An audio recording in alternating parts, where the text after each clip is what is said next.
Magandang oras mga kababayan, mga ka-Golden Boy. Meron tayong nasagap na balita. Courtesy video ito ng Crocs Indian Channel. At ang pinag-usapan dito ay kung bakit niligtas ni Donald Trump ang dalawang Iranian negotiators. Walang iba kundi si Galibaf at si Araghchi. So dalawa ito na malalaking pangalan sa officials ng IRGC, Galibaf at Araghchi. Yung dalawang gwapito, mga kababayan, niligtas ni Donald Trump. Binigyan ng babala na wag kayong dumiretso sa ruta nyo sa eroplano dahil nakaabang ng Israel sa inyo. So totoo yun kasi nasa hit list na ng Israel itong dalawa, si Araghchi at Galibaf. Kaya malaking pasasalamat ng dalawang Iranian.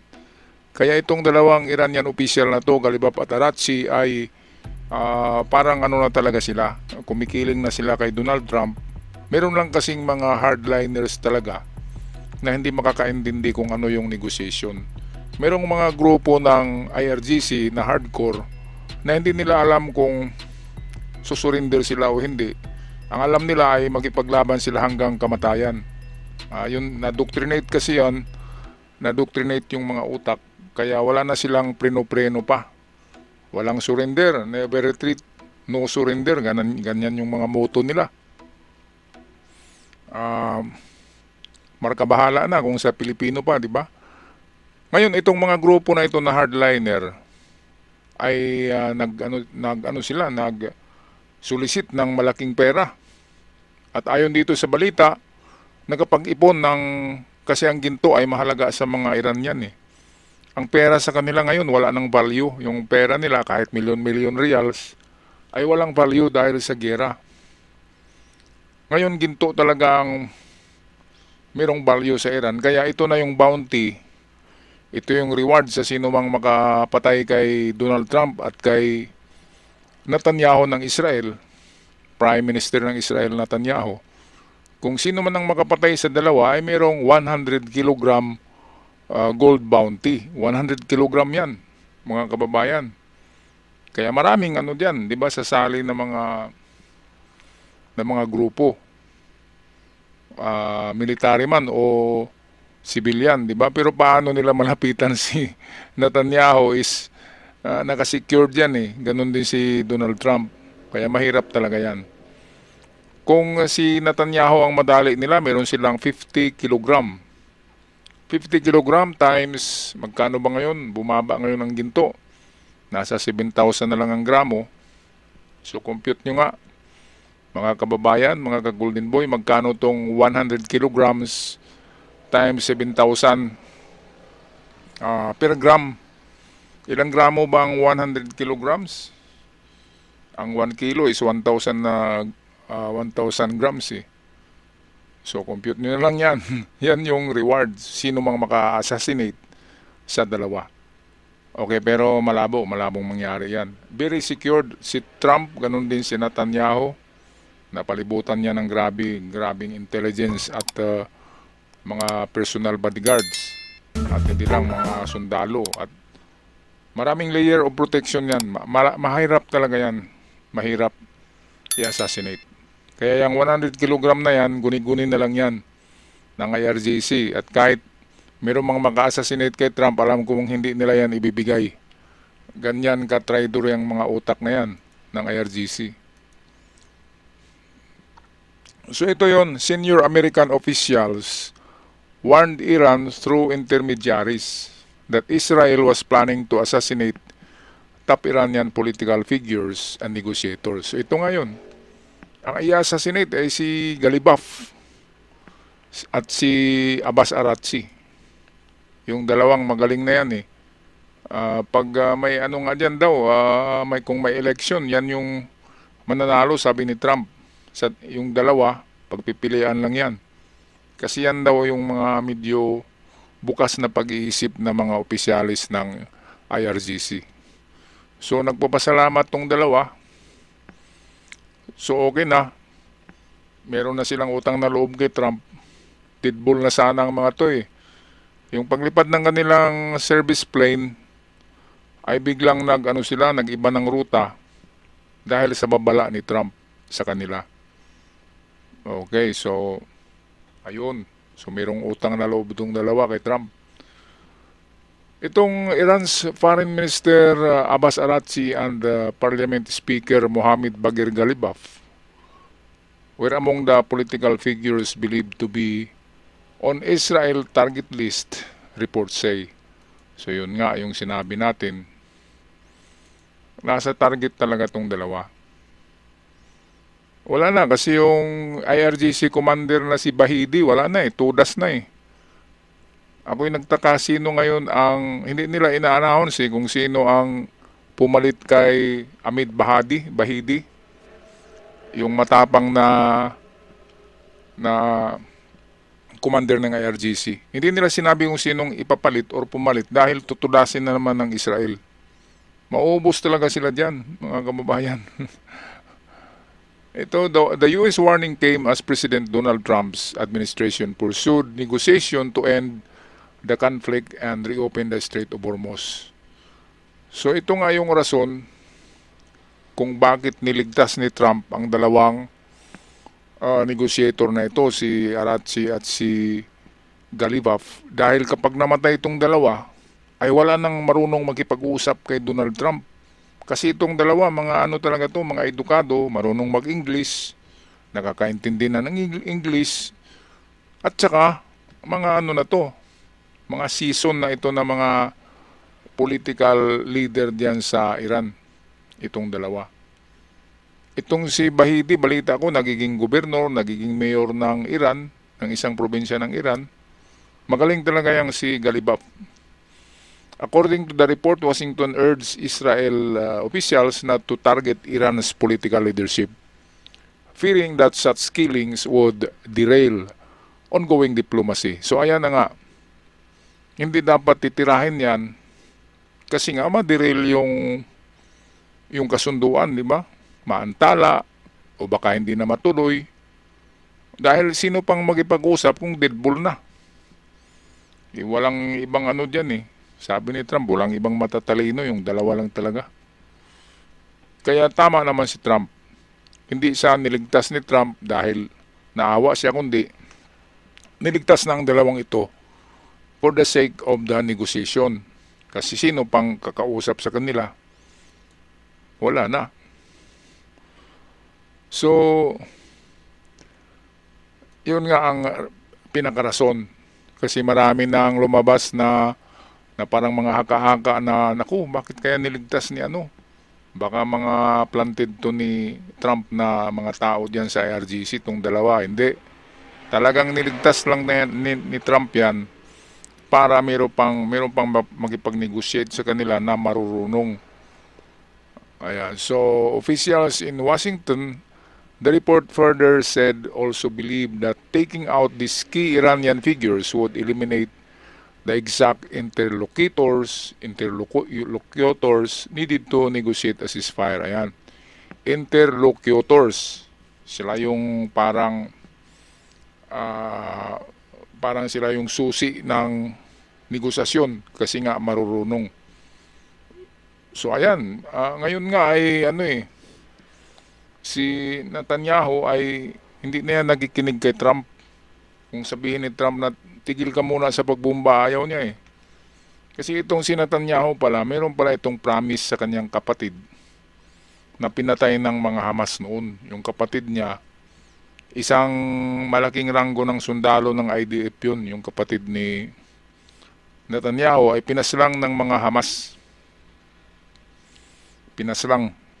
Kaya meron palang to si Netanyahu, promise to the grave, sa graveyard ng kanyang kapatid, na tutudasin niya lahat ng mga Hamas na ito.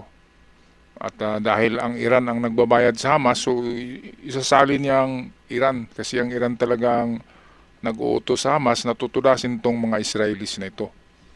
Kaya itong kay Netanyahu, personalan talaga yan, tinatawag yan na bindita, vengeance. Kaya hindi yan talaga mapipigilan ni Trump. Kahit nga yung mga sariling mga Israeli officials, hindi makakapigil kay Netanyahu dahil nga ay personalan na itong ni Netanyahu, gera sa Iran. Meanwhile, the New York Times reported, citing US officials, that Israel may have plotted to assassinate Iran's top negotiators during sensitive peace talks with Tehran this spring. So, palaging sinubaybayan yan eh. Kung bibiyahe ang top officials na yan, kasama ang kanyang mga escorts, kasama ang lahat ng entourage, lahat yan sasabog talaga yan. Kasi missile talaga ang pang-assassinate ng Iran eh. Amigdat ng Israel sa Iran. Kaya maraming matamaan talaga kung hindi binulgar ni Trump yung plano ng Israel na pag-assassinate sa buong trupa ni Abbas Araghchi at ni Bagir Ghalibaf. Okay, ito. Tehran had taken extensive security precautions including Pakistani fighter jet escorts and the last-minute travel changes during the recent. Ito, binago nga nila ang kanilang ruta at ini-escortan pa sila ng Pakistani fighter jets pabalik ng Iran dahil nga nandyan, nakasunod, nakasubaybay palagi ang Israel at naghanap lang ng magandang tempo. Nakakatakot talaga yung Israel. Kapag Israel ang maglagay sa iyo sa listahan ng Mossad, deadball ka talaga. Ito, so ang eroplano nila Ghalibaf, according to Iranian negotiator, Ghalibaf's plane had made an emergency landing in Mashhad after intelligence warned Israel was planning to attack it. Yun nga, talagang tutudasin sila ni Netanyahu, mga kababayan. Meanwhile, Iran lawmakers Ibrahim Razi has insisted Israel's threats to assassinate their leaders are a valid and strong reason to consider Tehran's nuclear doctrine.